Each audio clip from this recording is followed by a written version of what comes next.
प्यारे बच्चों, आज हम पाठ 12 पौधे के पंख करेंगे।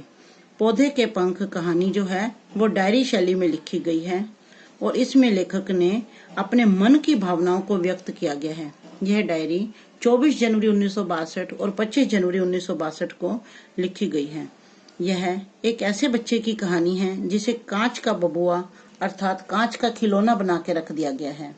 यह वास्तव में उस बच्चे की कहानी है जिसे लेखक शशि प्रभा शास्त्री ने अपने आप को समाहित करके अपने चरित्र को डाला है और मैं कह करके संबोधित किया है।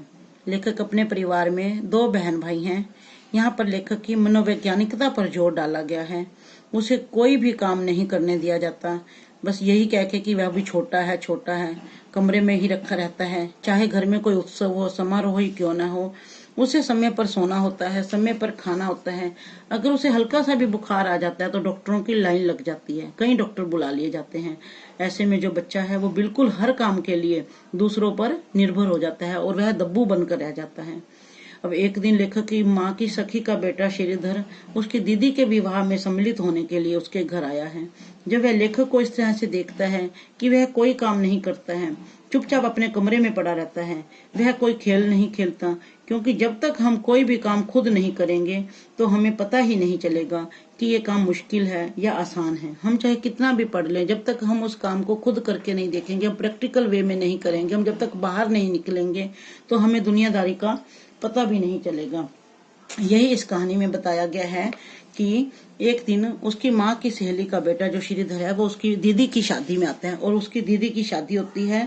तो ऐसे में तो फिर सबको खुश होना चाहिए, परंतु वह जो है सुबह से ही उदास है।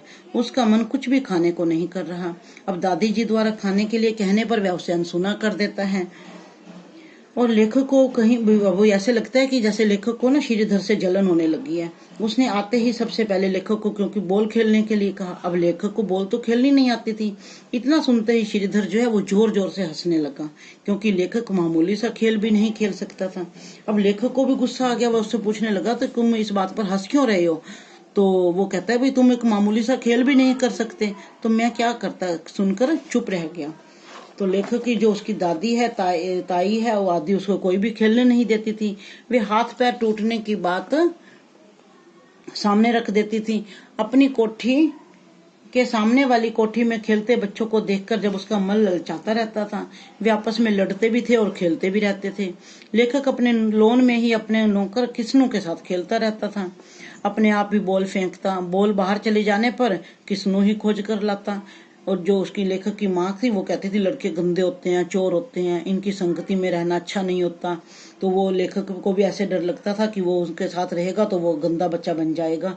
वह कमजोर और बीमार माना जाता था और क्योंकि वो बिल्कुल खेलता नहीं था, घर में ही रहता था, तो ऐसे लगता था जैसे वो बहुत ही कमजोर है और बीमार है और खेलों में भी बहुत कम भाग लेता था वो।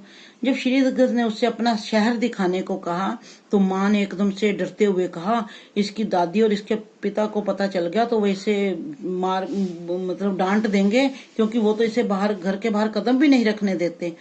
लेखक सोचता ये तो कांच का बब्बू है जिसे इतना छुपा कर रखा जाता है। अब लेखक जानता था कि उसके पिता उसके बाहर जाने पर भी कुछ नहीं कहेंगे। लेखक को तो पता था उसके पिता कुछ नहीं कहते, लेकिन क्योंकि वो सारा दिन तो कचहरी में रहते थे और कचहरी के बाद वो क्लब चले जाते थे, तो वो लेखक को बहुत ही ज्यादा गुस्सा आता है। तो वो कहता है भी मुझे तो इतना टाइम ही नहीं मिलता कि मैं अपने पिताजी से बातचीत कर पाऊं। और वो क्या करे, वो सारे छोटे छोटे अपने खिलौनों को देखता है। उसको सारा जो श्रीधर होता है वो उसके खिलौनों का मजाक उड़ाता है कि कैसे छोटे छोटे खिलौनों से खेलता है। क्योंकि वह लेखक की उम्र का होने पर भी ज्यादा दूध पी सकता था, ज्यादा खेल सकता था, ऊंचा उछल सकता था, वह ज्यादा तगड़ा भी दिखता था और वह घोड़े पर भी चढ़ सकता था। पर उसकी दादी ने उसे एक दिन जब वो मसूरी में घूमने गए थे तो जब वह घोड़े पर चढ़ने लगा तो उसकी दादी ने मना कर दिया और उसको कह दिया भी नहीं, ये तो मेरे घर का एक ही चिराग है, अगर कुछ हो गया तो मैं कहाँ जाऊंगी। और माँ भी उसे यही कहती रहती थी कि यह तो मेरा इकलौता पौधा है, एक मेरा इकलौता राजकुमार है। अब सुनते सुनते उसके कान भी पक गए थे। तो अब क्या होता है कि लेखक ने आज उसको गुस्सा आ जाता है, वो कुछ भी नहीं खाता, ना खाना खाता है ना दूध पीता है, पर जो श्रीधर होता है वो निश्चिंत होकर उसके कमरे में सोया हुआ है।